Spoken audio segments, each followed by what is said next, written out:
Not something I. You don't announce it, but I announce it. I Okay. see that. Good morning. Happy birthday again. Thank you very much. Okay, so I want to start off. I'm going to take again from this volume because tomorrow is Yom Yerushalayim. It's right before it comes Yom Yerushalayim, Rosh Chodesh, 6 days to Shavuos, the whole bit, and then it's basically Rosh Hashanah. Summer's over. Summer's basically over, so just that's how we go. Okay, so he has a number of pieces. I want to share with you this piece, and this was from an essay called "We Never Forget Jerusalem" from May of 2015. On Yom Yerushalayim, a few years ago, standing on the streets of the city, I watched youngsters from around the world waving Israeli flags, singing and dancing with a joy that was overwhelming. As I watched the celebrations, I was overcome with emotion because suddenly I had a vision of the 1.5 million children who were killed in the Shoah, not because of anything they had done, not because of anything their parents had done, but because their grandparents happened to be Jews. I remembered how 26 centuries ago, the prophet Yecheskel had a vision of the Jewish people reduced to a valley of dry bones. Hashem asked, shall these bones live? And Yecheskel saw them come together, take on flesh, and begin to breathe and live again. God promised Yecheskel he would open his people's graves and bring them back to the land. I remember the first reference to Israel outside the Bible, on a block of granite engraved by, I can't pronounce the name, but back in Egypt, and Ramses II, thought by many to have been the Egyptian pharaoh at the time of the Exodus. It was an obituary. Israel is laid waste, her seed is no more. Like the stories like Ozymandias, and we used to read in English class and things like that. I thought how some of the greatest empires the world has ever known, Egypt of the pharaohs, Assyria, Babylon, the Alexandrian Empire, the Roman Empire, the medieval empires of Christianity and Islam, all the way to the Third Reich and the Soviet Union were the superpowers of their day that bestrode the narrow world like a colossus, seemingly invulnerable in their time. And yet, each tried to write the obituary of the Jewish people, and whilst, a word we don't get to use enough, whilst they have been consigned to history, our people can still stand and sing Am Yisrael Chai. What I was seeing on that day in Jerusalem was the Tchias HaMesim, a collective people being brought back to death from life, back from death to life. When we visit Jerusalem today and we see a place of such beauty, it takes your breath away. Jerusalem is the place where all the prayers of the Jews across all the centuries and from all the continents meet and take flight on their way to heaven. It is a place where we feel brushed by the wings of the Shekhinah. We've had the privilege to be born in a generation that has seen Jerusalem reunited and rebuilt. We have seen the Jewish people come home. Today, God is calling on us all to be guardians of Zion. Never has this been more important. We must all stand up for the one home our people has ever known and the one city our people has loved more than any other. We are all Shagrirei Medinat Yisrael. Well, Shagrir is an ambassador. By the way, if you want a great Israeli show, something called Shagrir. Very funny, but the Israeli ambassador to Bahrain or to one of the Emirates. It's really it's the guy who played Captain Ayub in Fauda. He's in everything. He plays the ambassador. It is great. I see it on LL, but it's on it might be but it's around. But there's one where he creates a whole diplomatic. It's called the ambassador. That's called. He creates an unlikely friendship with the ambassador from Tunis. Not a friend, because they love the same soccer team, and they schedule meetings, and then they run into the closet and watch the soccer game together for their team, and then they get caught, and it's the funniest thing because I can't be friends with you. So, yeah. Anyway, that's what the Shagrir. So if if you've been to where the ambassador is, that's the word they use, and we must all make. So unless it's a different thing, it says the ambassador on Amazon. That's what I chose. Is it Israeli though? Israeli? Yeah, Israeli. We have instant information we get here in this class. Nothing. It's like in a second. Yeah. All right, we'll figure that out. We must all make. It's not. I don't think it is. And we must all make Israel's case in a world that sometimes fails to see the beauty we know is here. Let us all take on that task. With Hashem's self, we will succeed, and we pray the world will make its peace with Israel so that Israel and Israel's God can bring peace to the world. That was 2015, right? Exactly. I had a feeling. First of all, it was a great feeling on Fifth Avenue on Sunday. I thought it was great. Aside from all the complications of it and whatever you want to get annoyed about, but thousands and thousands of people supporting Israel. But there's something about Yerushalayim. Now, over the years, I've ventured out of Yerushalayim. It used to be that my whole Israel existence was Yerushalayim, Jerusalem centric. Now I actually enjoy other cities, not to the denigration of Jerusalem, just not at all. Just, I like to see other things. I like spending time in Tel Aviv. I do. I like, but there's something about Jerusalem, something about Shabbos in Jerusalem. There's no such thing as Tel Aviv syndrome, but there is such a thing as Jerusalem syndrome. You know what this is? You ever heard of Jerusalem syndrome? It happens they say it happens about 100 times a year, that some people are so overwhelmed by the city of Jerusalem that they take on these auras. They feel like they're the savior, and it's like a psycho-induced state in which people, anybody, all kinds of people. And look it up. It's a real thing. I'm not making that up. Some things here I might make up, but that's real. You can, as Mrs. Zuckerman, Zichron Levrach, used to say, Google it up, Rabbi. She would say, Google it up. So you could say, the Jerusalem, it's called Jerusalem syndrome. There have been studies done it, books written about it. It's really, yeah, they think, and they're overcome by, they think like they belong here. They lose complete touch with reality. Actually, Erica's going to be here on Shavuot. She was leading a tour once, and she told me that it happened once to somebody on her tour, like that happened. It's really, really fascinating. But because there's something about Jerusalem, and every time you go, you see something new, and you feel like, you know what, and we should never take it for granted of, what we longed for to get here, and how easy it is for us to get there, and then people that came before us, what they would have given to have Jerusalem. So One of the that's, medical shows I watched, I don't remember which one, there was a guy that thought he was the Messiah, but it turns out he had a tumor. was that also in the life of Brian? He is the Messiah. He's not the Messiah. Okay. Monty Python? No? Okay. Anyway, but there's something about Jerusalem. And so again, taking the political aspects out of your Yom Yerushalayim. Okay, but let's remove that, because it's not only about that. Like here, we say Hallel. We have it's a festive day, but that's the center of the Jewish life. So in what was the year? It was like 1979, probably, or in early 1980, when they were trying to negotiate peace treaty, and Jimmy Carter, he went to Menachem Begin and he said, okay. Menachem Begin said, Jimmy Carter said, why don't you think about, he's like, this, annex that, and he brought up Jerusalem. He had the temerity to bring up Jerusalem. Why don't you give back Jerusalem? We'll have peace forever. Okay. So Menachem Begin, and I'm paraphrasing, Menachem Begin said that, a body can survive without one of its limbs, but a body cannot survive without a heart. He says, if you take out the heart, then that Jerusalem is the heart. He says and if you think about it also, that it wasn't until the early 2000s that when certain governments, and they're trying everything to make peace, and they're offering everything in the kitchen sink, which of course the enemies didn't take it, which is our fault, of course, it's our fault. But they started putting Jerusalem on the table, part of the old city. They had these crazy ideas of like the Islam should control the top half and Jews should control the bottom half. That was actually a proposal that was made. Like it was a consideration, which, that's the reality. That's what it is. And we can't go on the Temple Mount. They can't go, fine. Dividing the city. But when the Arabs saw that we were offering it, then of course, you give them a finger, they're going to take the whole hand. And that's when all this Al-Aqsa stuff started. Before, it didn't really much happen before that. So we have to recognize, but that's our heart. That's the lifeline of who we are, is Jerusalem. And it's amazing that there are Israelis, a huge swath of Israelis that have never been to the Kotel.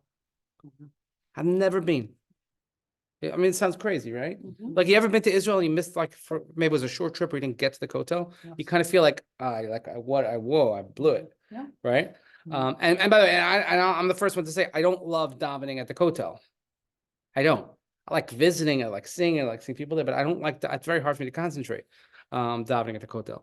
But Jerusalem but that's what Yerushalayim is. And Yerushalayim is Ir Shechubar LaYachtav. It's the city that connects the upper and the lower, and also many incredible things happening. That's the home of the Shekhinah. That's all these wonderful things that happen. It's all Jerusalem. So Yom Yerushalayim is a day that we have to appreciate that now we have it. It wasn't, I don't remember it because I was born after 1967, but people that couldn't go to Jerusalem, and they had to go to French Hill or somewhere and just look over, and you have that image of the last Gemara in Makos, where Rabbi Akiva, and they're looking from Har Tzofim, they look at the destruction of Jerusalem, and he sees the foxes running through.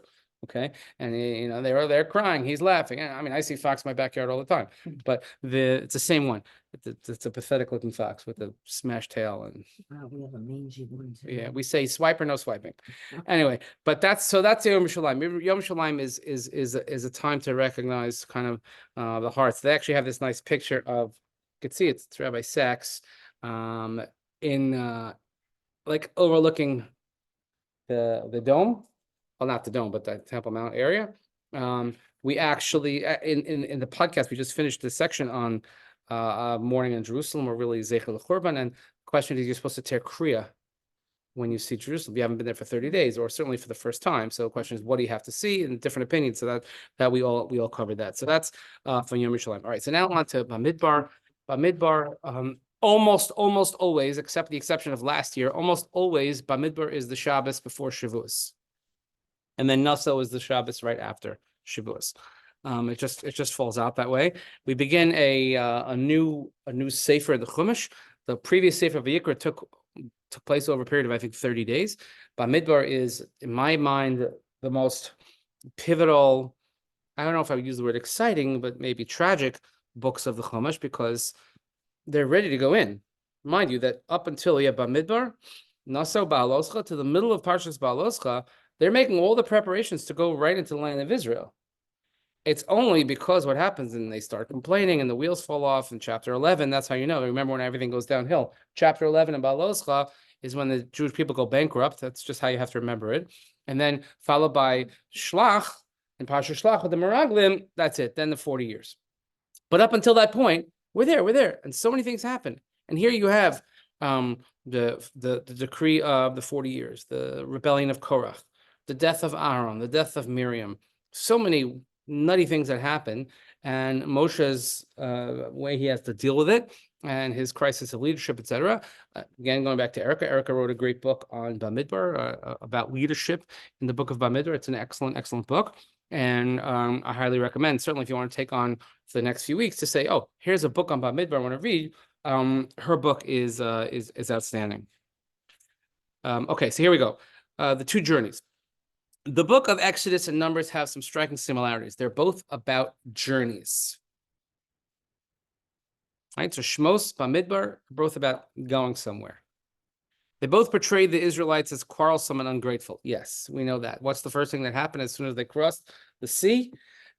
Hashem saved them, the plagues. What are we going to drink? What are we going to eat? Where's my paper? Right? Both contain stories about the people complaining about food and water. In both, the Israelites commit a major sin. In Exodus, the golden calf. In Numbers, the spies. Those two are always kind of put on a separate pedestals to see kind of which is both seminal events in a negative way. Both which was better, which is worse. Why did they get forgiven for one and not the other? It's something that we always think about. We've talked about it a number of times. In both, Hashem threatens to destroy them and begin again with Moshe. Both times, Moshe's passionate appeal persuades God to forgive the people. It's easy when reading the book of Numbers to feel a sense of deja vu. We have been here before. Okay? They're traveling, they're going, fine. But there's a difference. Exodus is about a journey from, Numbers is about a journey to. So always a good question to ask is, where are you going? Are you going from somewhere? Or are you going to somewhere? A lot of the conversation in the last number of months has been made about Aliyah. And everyone I speak to about Aliyah, they always say that you should, first of all, they say when you go to Israel, it should be vertically, not horizontally. Like Exodus journey.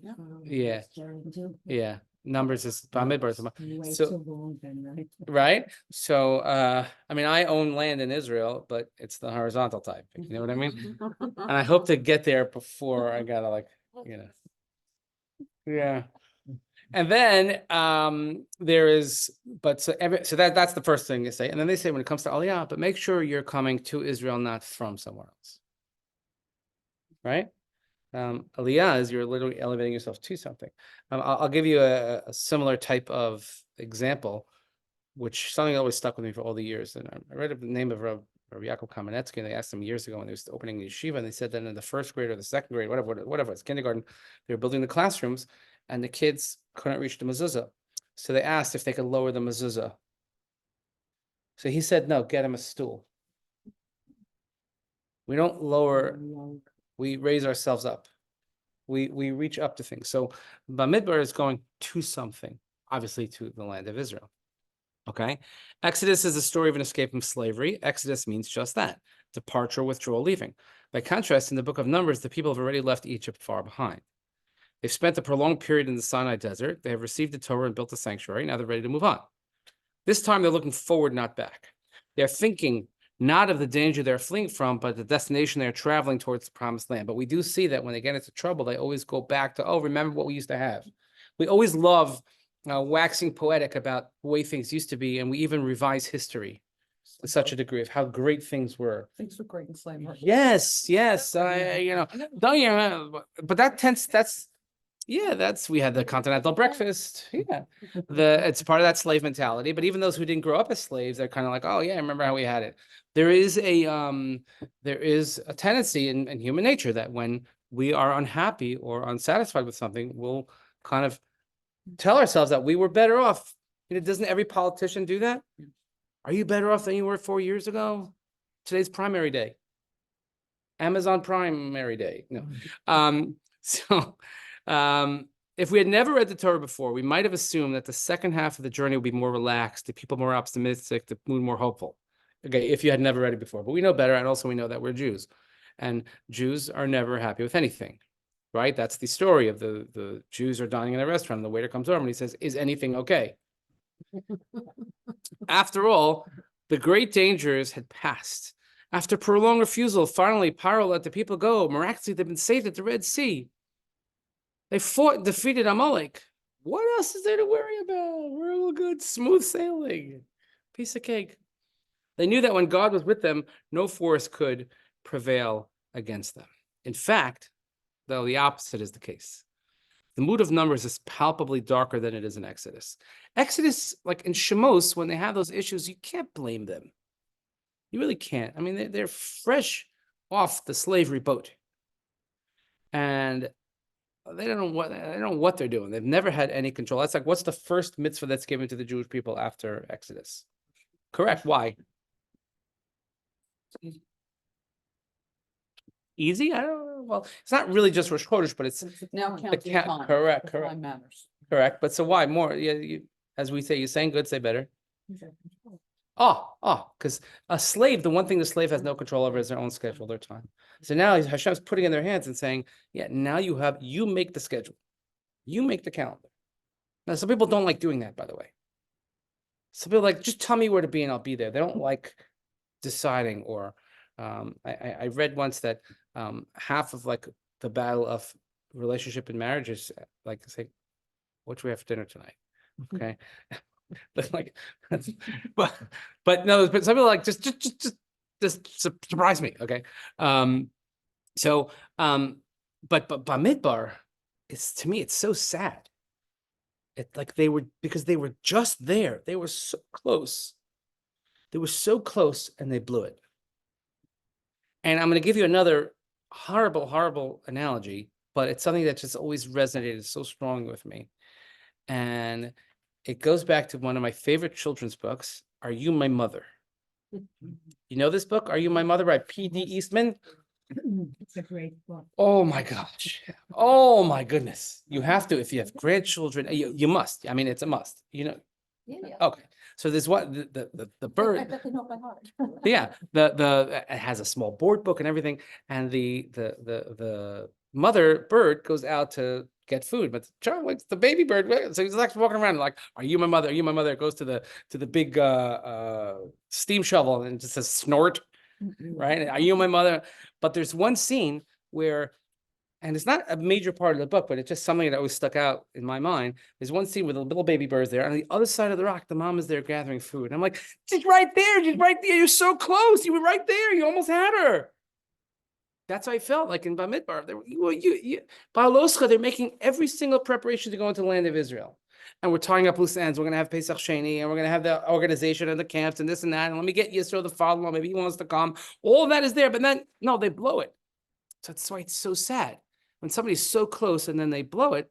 That's so much. It's so much worse. Okay. You know, Um, in high school, I had a rabbi that actually taught You, My Mother in one of the classes. I have no idea to this day what he said about it, but he actually taught You, My Mother. He like found a lot of.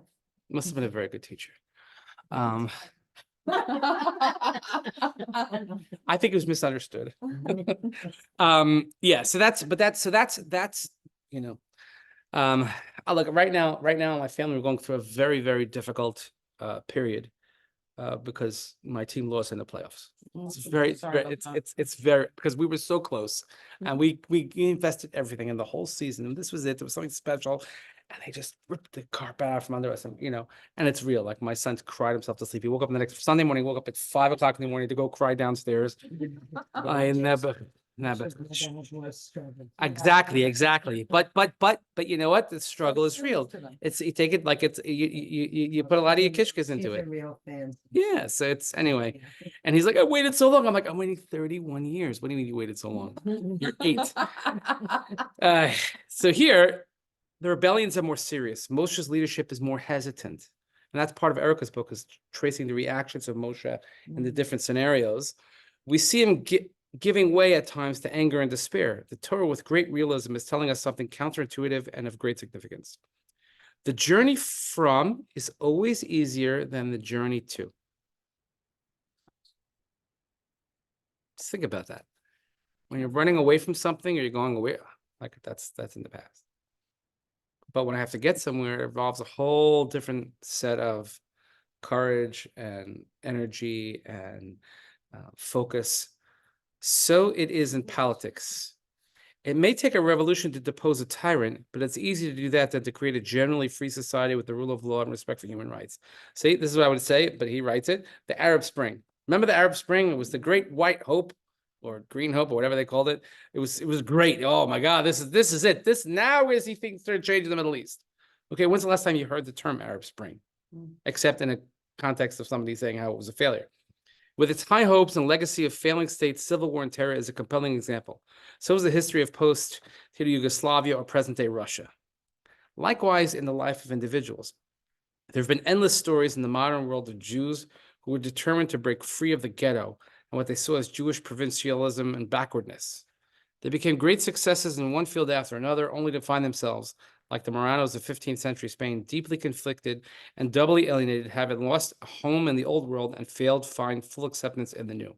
This, again, could be written yesterday. So many, and again, I've said this a million times, but I have a lot of conversation with liberal colleagues of mine, conservative and reform, whose main driving force in the world is the religion is tikkun olam, social justice, and they are completely isolated right now.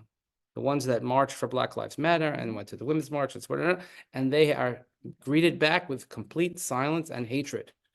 And they're trying to say, where do I fit in? Where do I belong? I helped chair a conference last year that we did. It was phenomenal, actually. It was an APEC offshoot, but something called Zionism, a new conversation. But we had 110 from all across the spectrum. And I said it was very important for my Orthodox colleagues to go because they had to see what they're struggling with, their other colleagues. They had no clue. And for us, like, we're good. We're in the camp. You got us. But them to see it. So we're planning the next one. We had our first planning meeting yesterday. And they're also still like, we need to include more Hillel rabbis. I mean, speaking to the Hillel rabbis on campus who are extremely liberal, but what they're struggling with, and they don't know how to talk. And one woman saying that, when we say the prayer for the hostages, I have members in the synagogue that sit down, dafka. What? It's the equivalent of like taking a knee during the anthem. Right, in a reform, right, so, That's right, crazy. That's but- human rights. They're for social justice. Yeah. How can Correct, you be because- against human rights. so- That's so- crazy. you can't, we are even subject from our own people to have Me Too unless you're a Jew. Yeah. So that like you're running away from something, but now you're running, now you're lost. Where are you? And they're trying to like figure out how do we work with these people? How do we bring them in? How do we make them feel as part of the community? Because on the one hand, you could say, well, I don't want to have every like crazy woke left wing this person in like in our conference, because then we're not going to get anywhere. We're just going to be fighting. I mean, we generally will have like-minded people, but in a very broad umbrella and on a big range. I think it's important. But at the same time, like there's certain things like, I mean, I'm sorry. Like these Neturei Karta guys that you see, no way. I wouldn't count it for a minion. No way. To have that Israeli flag with the swastika instead of the star, it's the most vile thing I've ever seen in my life. And they sit there and now we have to coddle them and be nice to make sure they have their space. We're not allowed to bring a flag into the parade, but they can bring all they want, right? Oh yeah. Well, they put them on Madison Avenue and like whatever they, but they made it different this year because there was only lining up on the east side. There was no west side presence, nothing from the park. So they had their own place but everybody had to walk by them to get to where you were going. But unless seriously, like I wouldn't, if I had yard site from my father on a Sarbatafis, and the 10th guy that walked in is one of those guys, I wouldn't say Kaddish. Wouldn't count it for the minion. How do you reconcile, I understand, but how do you reconcile that with seeing clean? It's not sinechinam. It's not for free. It's for a reason. No, because if you take yourself out of the Jewish people, if you remove yourself from the klal, then that's it. There's like a mummer, somebody who's an apostate. To me, that's apostasy. And I think there's no place, we have no place, and the things they say are terrible. Years ago, when my children were in yeshiva and they were marching in the parade and we came to watch them. And at the end of the block that it was over, was standing a number of people against Israel. Well, that's what he's talking about. You know? yeah. That's, but this is like years and years ago. Yep. This is not like Yeah, in the present time. Yeah. they're Baruch Hashem consistent. And I thought that was was so- fairly it was recently that I terrible. was in Jewish day school. Don't make it like that was She just turned 29 today. It was a number of years ago. five or six. How do you see a I thought it was terrible. Mumar. Get Yeah, Mem everybody Vav Mem Resh. Israel, and then be walking there so everybody could see you. Right. No, so there are certain things, where I think that are just over the line. I mean, I would think that somebody would desecrate a prayer for hostages who've done nothing but, be like, that's what, the same thing. Look, if somebody refuses to give his wife a get, right? I wouldn't count that person for a minion. Wouldn't have got Aliyah, nothing. But the problem is it's hard to enforce it. Oh, I'll just go to the shul down the block and, they'll give me an Aliyah. That's what happened. Anyway, likewise, in the life of individuals, there have been endless stories in the modern world of Jews. Okay, we just saw that. There's a biological reason why this is so. We are genetically predisposed to react strongly to danger. Our deepest instincts are aroused. We move into fight or flight mode with our senses alert, our attention focused, and our adrenaline levels high. When it comes to fleeing from, we often find ourselves accessing strengths we didn't know we had. And we think of all the miraculous stories of, like a lot of us wouldn't be here if not for those miraculous stories of people who somehow found the strength to make it. I don't know. How did they happen? I don't know, but they did. But fleeing to is something else entirely. It means making a home in a place where literally or metaphorically we have not been before. We become strangers in a strange land. We need to learn new skills, shoulder new responsibilities, acquire new strengths. That calls for imagination and willpower. It involves the most unique of all human abilities, envisaging a future that has not yet been and acting to bring it about. Fleeing to is a journey into the unknown, right? So people crave familiarity. They don't like to change things. And when you do, it's a very bold step.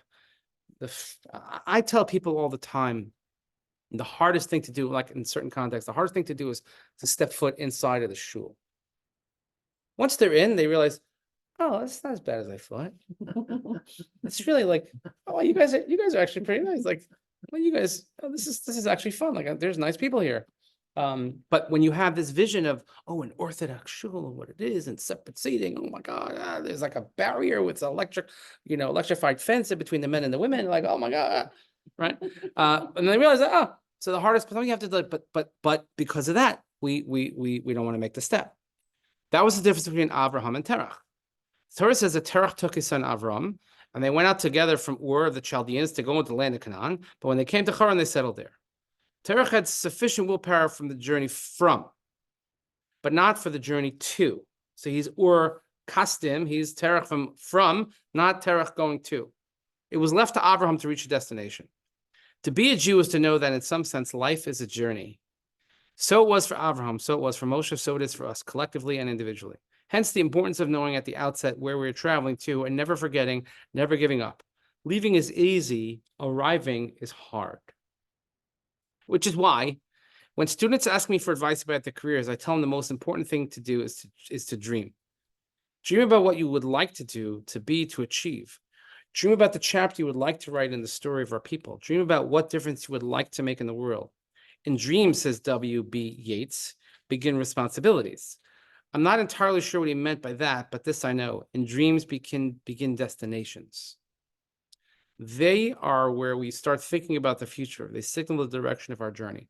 And sometimes we have a dream. We have something that we would love to do. And then when you want to take that first step, you're like, oh, what's this?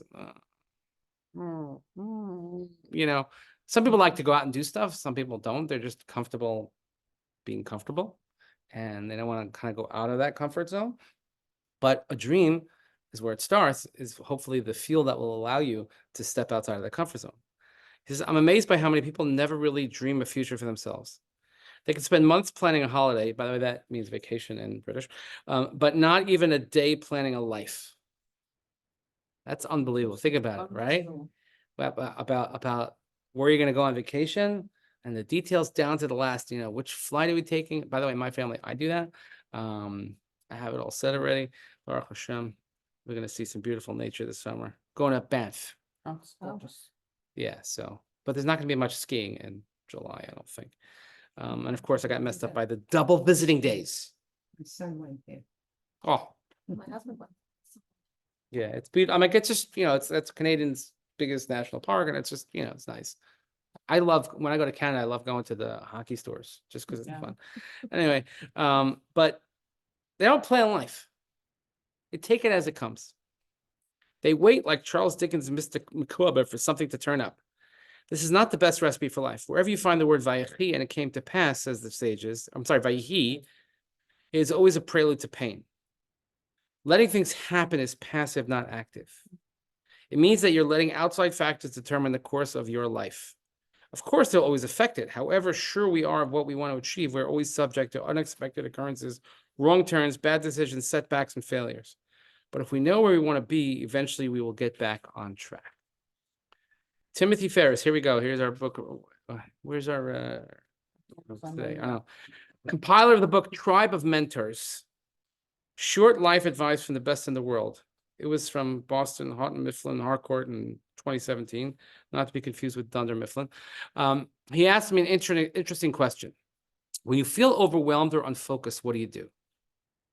We could ask ourselves that question right now for the last 8 months. We feel overwhelmed and unfocused. I'm sure there have been moments, if not constant swaths of time, we're just like, what are we doing? Like, why are we not yelling at the doors of Congress every second? And why are we not screaming and yelling? What are we like? How can I go home in regular life when these people are suffering? I told him that just before I became chief rabbi in 91, I realized that the sheer pressure of unexpected happenings, especially when you're in public life, can blow anyone off course. When someone asked British Prime Minister Harold Macmillan what he feared most, he replied, events, dear boys, events. So it became clear to me that I had set out my objectives in advance in such a way as to ensure I would never forget or be distracted from them, right? They have a game plan. Institutions that thrive and survive, they have strategic planning. And they do it not once, they do it every so often because things change, times change, periods change. 91, we didn't yet have a smartphone or computerized diaries. I used a pocket notebook called a Filofax. Remember those? A Filofax. And then you had your Palm Pilot. Oh, wow. So on the first page of my Filofax, I wrote my life goals. This meant that I saw them every time I looked at my diary. I was reminded of them several times daily. That's pretty cool. Like now, you would say, is like one of my kids has like one of those nice messages on her phone, like on your, what do you see on your opening screen? Right? I see. I remind myself of how lucky I am that, like, I don't know, somehow she agreed to marry me. I don't know how, but that's one life goal achieved, is that, yeah, I won. But imagine, I'd love to see his life goals. I'm sure someone in the family has that, but imagine like every day saying like, What do you like? People have these words of affirmation or whatever it might be, but and the best place nowadays to put it is on your phone, because you look at your phone and you can actually look at the stat, how many times you pick it up a day.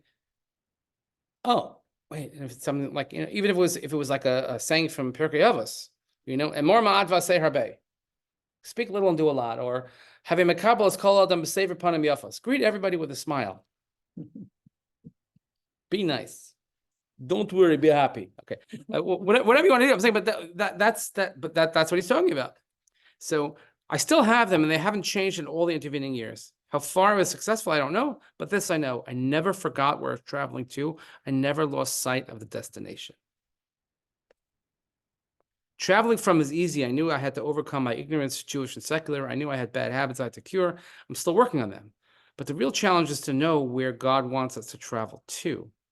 What task were we put in this world at this time and this place with these gifts to do? The answer to that constitutes the destination we key into our satellite navigation system for the journey called life. That's a beautiful string of words, of simple words in one sentence. That's just wow. The Israelites in their journey made a series of mistakes. They focused too much on the present, food, water, too little on the future. When they faced difficulties, they had too much fear and too little faith. They kept looking back to how things were instead of looking forward to how they might be. The result was that almost an entire generation suffered the fate of Abraham's father. They knew how to leave, but not how to arrive. They experienced exodus, but not entry. So in answer to Tim Ferriss's question, what do you do when you feel overwhelmed or unfocused? I replied with this life-changing idea. Remember your destination.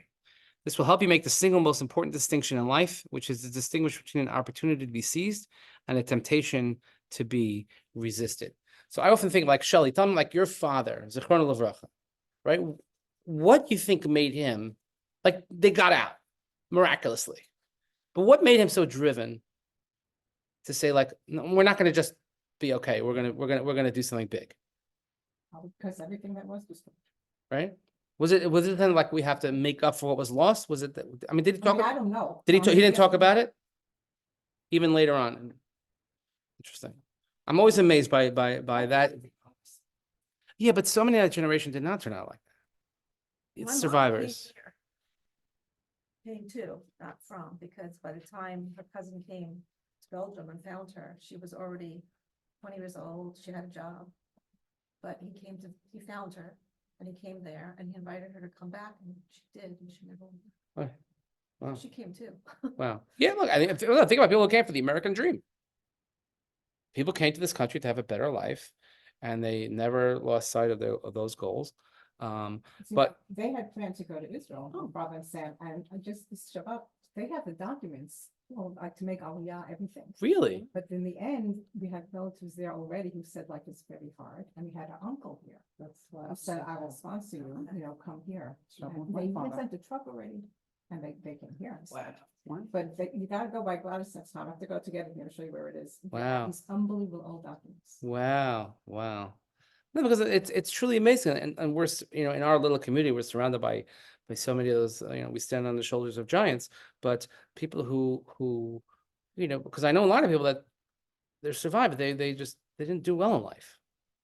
Not it's not a fault, God forbid, because it's there's nothing we could say, but when you see people who achieve great things, especially people despite everything that happens to you, and I say it all the time. I say you're not defined by what happens to you, you're defined by what you do with what happens to you. So, but part of this is this motivation of saying, where are we going to? And that's why I like to put a focus on, we talk about Yom Ha'atzmaut, Yom Yerushalayim. Our kivun should always be to Yerushalayim. When we daven to Yerushalayim, but it's not just merely directionally facing. I think it's where our heart connecting with the heart of the Jewish people is that we should always have a yearning. We should always have part of us that says, I need to be there. I want to be there. And again, this is something that I struggle with all the time, is that as much as I want to be there, and I do, I mean, that's not a secret, I don't think at this point, but unfortunately what I do, what I think God put me on this world to do, I can't do there. Right? So it's like a hashgacha like you can't believe. And I told him, and I was pushing him for months. I'm pushing him. I'm saying, you know what? While your kids are young, do it. Otherwise, I don't need to look back and say I never had the chance. and divine providence, it should just go off on. So I mean, and I speak like I've had extensive conversation with Josh Fast. Rabbi Josh Fast is the founder of Nefesh B'Nefesh, the co-founder of Nefesh B'Nefesh, who it's the only organization that the Israeli government has outsourced one of their main feeders to an outside organization. So the Sochnut, the Jewish agency, they say, okay, North American Aliyah, you guys can handle it. And they have unbelievable numbers. I mean, you can look at their stats and unbelievable numbers. So he says to me, like, what do I do about getting, rabbis talking about Aliyah? And I'm like, it's very hard for rabbis to talk about Aliyah when it's something that's largely not open to them. Because I said, the rabbis don't make a living in Israel, and they need rabbis like they need rocks in Israel. So how am I supposed to talk about that? So, okay. Any rabbi who makes Aliyah, they're going to either retire or they're very young and they end up doing something else, or you teach it at school, or you're going to be a fundraiser and travel, half the year, whatever it might be. But to do what we do is very, very difficult. So, but it doesn't change the fact that the kivun, that the direction that we have, or the place where I want to go to, or life goal is going to be Israel. It's not from America. Now, these days, it's making it a little bit easier to say, I want to go from America, to be honest. Mm. If you have a kid on a college campus, or you have, television, or you have a newspaper, you're like, what in the world am I doing here? That's, do you think about the inordinate amount of time that we spend in shul life dealing with security issues, upgrades and situations and alerts and this and that. I mean, most people don't even know how much time we deal with it. Like our few people that deal with security, it's unbelievable how much I'm trying. It's the guy coming down, measure glass, like that. Unbelievable, constant connection with the police and the law. And then we have to always think about that. And if somebody drives in, we don't recognize. We're like, Right. yeah, I guess he looks good enough. Yeah, okay, we can let him in. But who would have thought that we would have to direct so much of our human capital towards these types of issues when that's the world we're living in? And I don't know. It's but destination 2. Okay, and also, yeah, I would just add to this that when we talk about certain accomplishments in life, we always say that it's something as a station, not a destination. I use it often with bar mitzvah kids, especially the bar mitzvah kids. If they do the whole thing, this is not the end. This is just stop on the long, long train, because otherwise you never see them again. So, yeah. I wanted to say my mother's family, my uncle was drafted at the time. It was controlled by the Russians. Poland was controlled by the Russians before 1924, I'll say, because I don't know how much before. And my uncle was drafted to the Russian army, and he was very, very sick. He got cholera from drinking dirty water. And my grandmother went to the Russian front and nursed him back to good health. And then she said, we are all leaving to America. And it was 1924, Wow. way before the Holocaust. So Wow. the bad turned into the good. Wow. And so two aunts came here and they set up everything on the Lower East Side. And then it was a big family, 7 children. And then they all came here and nobody got killed in the Holocaust. So she Wow. was thinking of where to. And that she had prophecy also. She had nevuah, but also, and part of it also is like we get the tea leaves and we have the writing on the wall, but we pay attention to it. Right now. I say all the time, Mashiach could come tomorrow. It's okay, let's go to Israel and be like, oh, I got theater tickets. Okay, I got the wallpaper guys coming next week, so I can't. Right? I'm saying, but that's exactly what it is. So, all right. So we'll everybody should have a wonderful Yontif. So we're not meeting next Tuesday. Not to because I'm telling you, I gotta make the cheesecake molds, everything. But we do it. But Erica will be here for Shavuos, which is really good. So we have should be doing a lot of teaching over Shavuos, so it's gonna be really great. And yeah, so very good. What I said, it's probably not realistic, you'll come today, but if you're interested, I can